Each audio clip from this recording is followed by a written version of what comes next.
A new estate airline flying from Los Angeles to Japan takes off from the runway. Captain Ridge and the first officer have both been a part of these things for quite a long time. Passengers sitting in the back include many people going to Japan for vacations, some sports players, and a few children. Among them is a young girl named Cora, who is heading to Japan with her father and stepmother. This is her very first flight. The plane reaches an altitude of 10,000 feet and now maintains its speed. Around that time, down in the cargo hold, we see a red bag containing a power bank. Due to the negligence of the airport authority, it ended up here because they hadn't checked that bag properly. Now, a spark begins from the battery of that power bank. This spark grows so intense that the bag turns into a ball of fire and starts flying around. Because of this, other items stored in that cargo space catch fire. Slowly but surely, things begin to slip out of the captain's control, though they soon find out about it as the alarm sounds. He immediately turns on the cargo sprinklers, but they fail to work properly. Not even a single one lets out any water. As a result, the plane's temperature starts rising. Captain Ridge immediately tells his two attending officers to go down and put out the fire. But by the time they reach downstairs, the fire has taken complete control of the cargo hold. They immediately spray with cylinders, but this fire won't go out like that. It needs gallons of water. How will that be found? You will find out in a little while. For now, the two officers are trying their best, but suddenly a container hook opens up. It has also caught fire and goes straight to collide with some oxygen cylinders, leading to something nobody expected. Some cylinders blast right from there, meaning they explode with such pressure that they puncture a hole in the cargo hold and fly outside. But one cylinder explodes and shoots all the way up into the passenger cabin, unleashing absolute doom there. Wherever it wanted to go, it kept going. Seeing things go wrong so suddenly, all the passengers sitting there start screaming and shouting. No one understands what has actually happened. Where did this come from? Nobody tried to stop it. Everyone just started panicking. It hits one passenger right in the face, causing instant death due to a broken neck. When a girl is dragged toward that hole, pulled by the wind, but right in time, another passenger pulls her up to a seat and saves her life. Otherwise, she would have been outside. Both captains knew things were now out of their control because the alarms kept ringing. Ridge said they needed to lower the altitude, so Ben immediately talks to air traffic control. He informs them about their situation, how everything happened, so they advise these people to land at the nearest airport, which is 400 nautical miles away. This distance wouldn't have been too much if the engines were fine, because both engines have caught fire, clearly indicating that the situation has become dangerous. Ridge has a lot of experience, but he has never flown a plane before where both engines became balls of fire. People sitting in the back think things are fine now because they are able to breathe. This happened because the plane has now descended, but right at that moment, Ridge announces that they are landing. Everyone had one question in their mind: land where? There isn't a patch of land visible anywhere for miles. Actually, he is going to crash land his plane in the ocean. He has no other choice. Ben was not happy with this decision because he is confident the plane can travel another 400 miles in this condition, as they have fuel. But when Ridge explains that this is not an Airbus 7780 but a Boeing, its fuel tanks are right beneath the engines, meaning that ever since both engines caught fire, more than half of their fuel has burned away, so they will only make it another 200 miles. The passengers in the back also start praying to their respective gods. One passenger is smoking in the toilet. The little girl's parents were inside the toilet and are now unconscious there. She wants to go to them, but the flight attendant stops her. Just at that moment, the plane collides with the ocean water. The speed was quite high, causing it to skip the surface and plunge deeper, where it had a horrific impact with the sharp rocks present there. It broke into two pieces, even flipping over and landing on the other side, with one section split apart. This jerk was extremely violent, killing many people, but some were still alive, including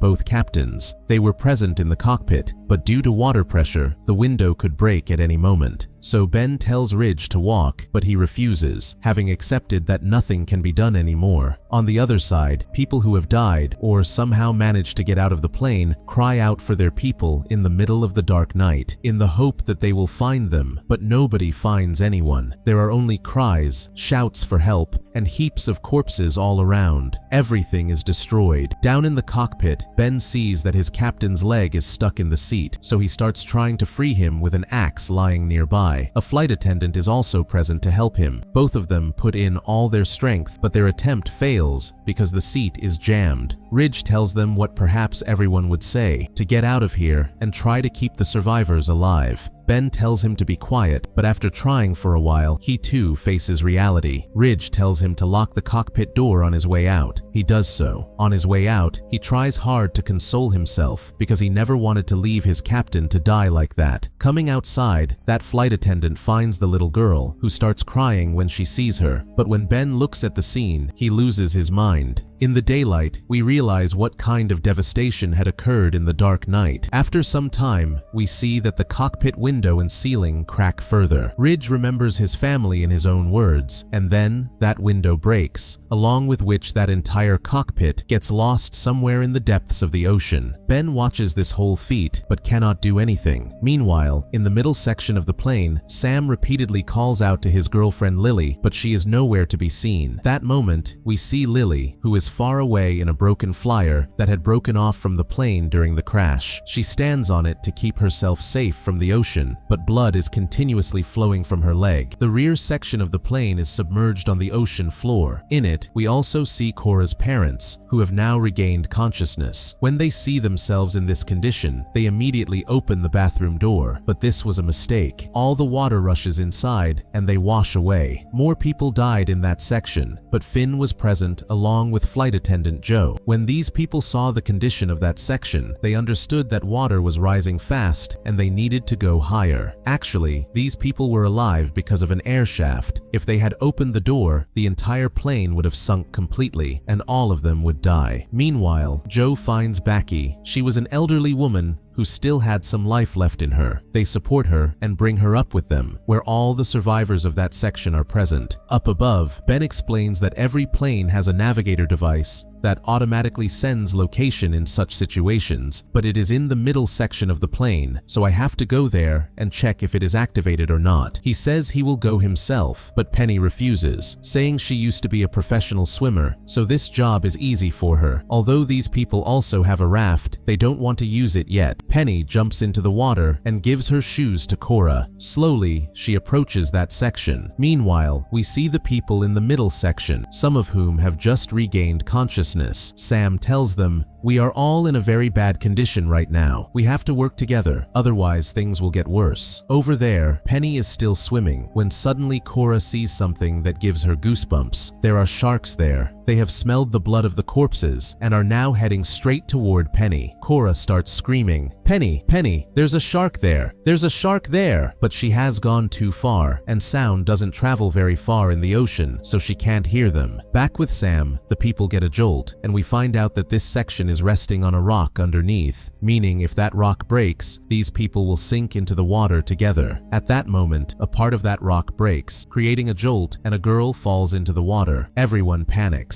The girl herself panics that she might drown, but the other people save her. Meanwhile, Penny is still moving forward, followed by these two carrying the raft. Cora keeps shouting, but Penny still can't hear anything. Penny feels a slight movement beneath her feet on the way, but she keeps going. Then she hears Cora's scream, or so she thought. To confirm, she turns back, and those two are indeed there. But after hearing what they are saying, Penny's legs start trembling. Out of fear, she stops right there and starts looking around. Suddenly, everything goes quiet, but the very next moment, a shark comes and violently pulls her leg. Half of her leg is gone. Blood flows into the water, and by now, Penny also realizes that she made a huge mistake by coming into the water. Slowly, those creatures come closer to her. Seeing the changing color of the water, Ben understands she has been attacked, so he increases his speed and immediately reaches out his hand to pull her up, but she goes back into the water. This time, the water is deeper red because the attack is more fatal. Thrashing about, Penny somehow comes up again and reaches out her hand. This time, she is lucky that Ben manages to grab her hand, but the shark is too hungry. This time, it pulls her with all its might, and Penny never comes up again. Both go completely quiet and just stand there thinking, why did they let her go? Suddenly, at that same moment, a big shark attacks them, but they move back just in time so it goes away. The 4 people who were in the underwater section have now come up to the topmost section, but water keeps filling it up. They have to take action, or they will die. When Sam understands the situation, he says that they need to move back and distribute weight equally everywhere, otherwise they will sink. But nobody listens to him because he is Japanese, and most people on that plane are Americans who think nobody else matters except themselves. He advises them that they need to move toward the water side. Down in the submerged section, Finn has now decided he will go up to the top surface so he can bring help, but Joe stops him from doing so because his arm is broken and he would first have to go down to go up. But Finn is ready. He has to take the risk or everyone will die. He goes down, makes a path passing by the side of the seats, and then reaches the top surface after a short while. There, he sees only corpses all around and 2 people on a piece of debris. Yes, those are Cora's parents. Yes, they are still alive. When they see Finn, they try to help him, but at that exact moment, a shark comes and drags Cora's father away with it. Seeing this horrific thing, his body heats up in that cold water. Lily is still struggling in the same condition, but slowly that flyer of the plane is also starting to sink into the water, so she has to leave it. There, those people now agree with Sam's advice and start moving toward the other side, where water is filled. Meanwhile, Lily leaves that place and starts swimming toward this middle section. When she reaches the section, Sam gets emotional seeing her. He is also happy because this is nothing short of a miracle. Meanwhile, suddenly we see an old man who was left behind, but at that exact moment, a giant shark comes and drags him into the water. When his son Hatch sees his father die like that, he turns red with anger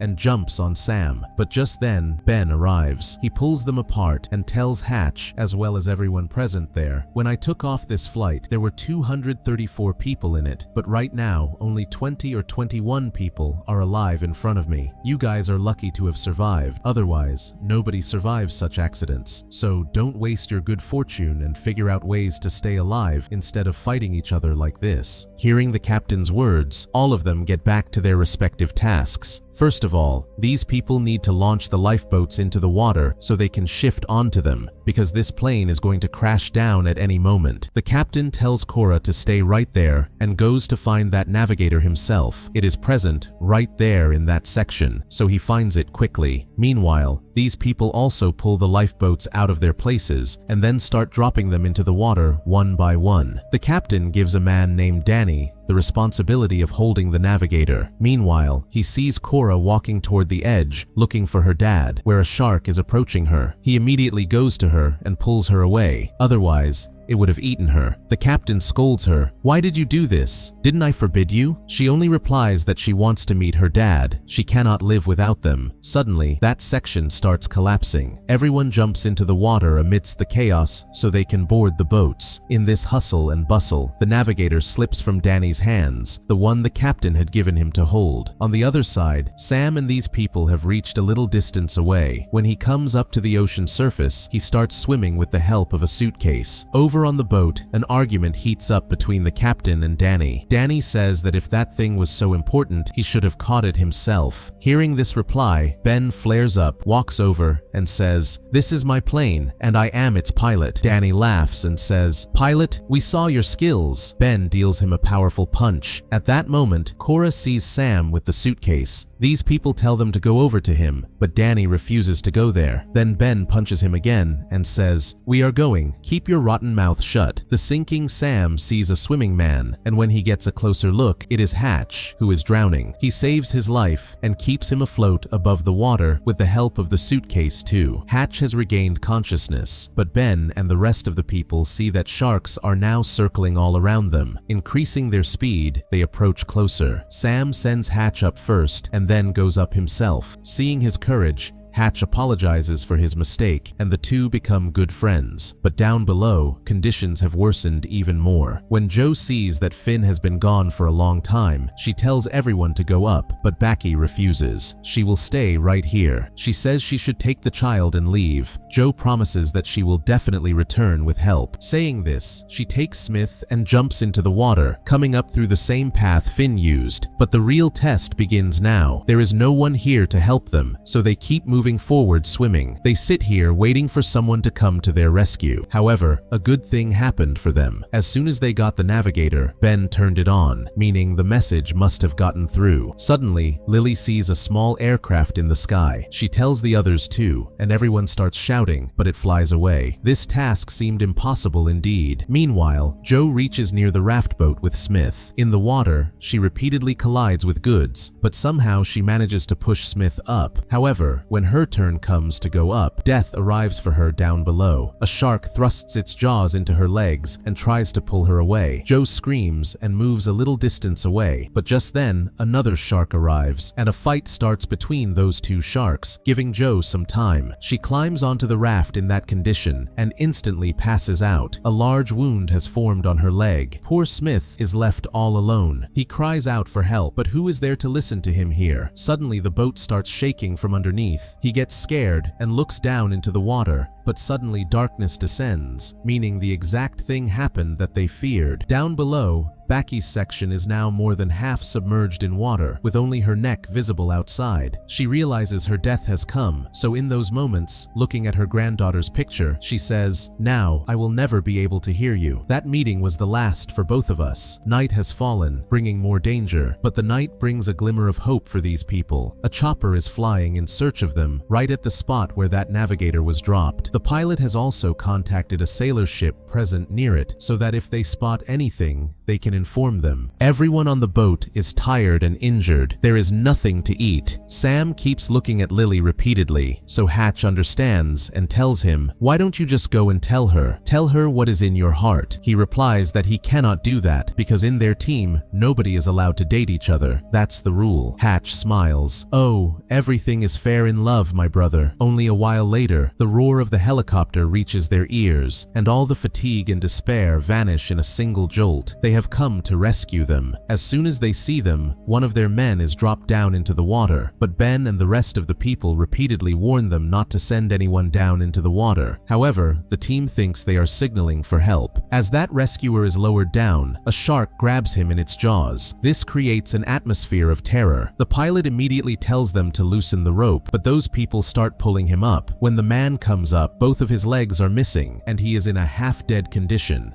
Seeing him like this, they stop, and taking advantage of this, the shark makes a powerful jump and this time drags him down into the water. Not only does he go down, but that rope also goes deep down, causing the helicopter to get unbalanced and crash just like a plane. The consequence of this collision is that their raft also flips over in the water, and everyone falls in. In the panic of trying to get up quickly, Danny deliberately pushes a flight attendant into the water so he can climb up first. As soon as that flight attendant falls into the water, she becomes a meal for those sharks. Seeing this act of his, Ben yells at him angrily again, but right then, they spot the sailor ship heading toward them, though it stops before reaching them. Actually, there are many sharp rocks between the ship and them, and the water is also shallow there, so it cannot come close to them. They have to reach it themselves. But how? All the paddles are broken, and propelling their heavy raft with hands alone is impossible. Just then, Danny calls out to Cora, who is standing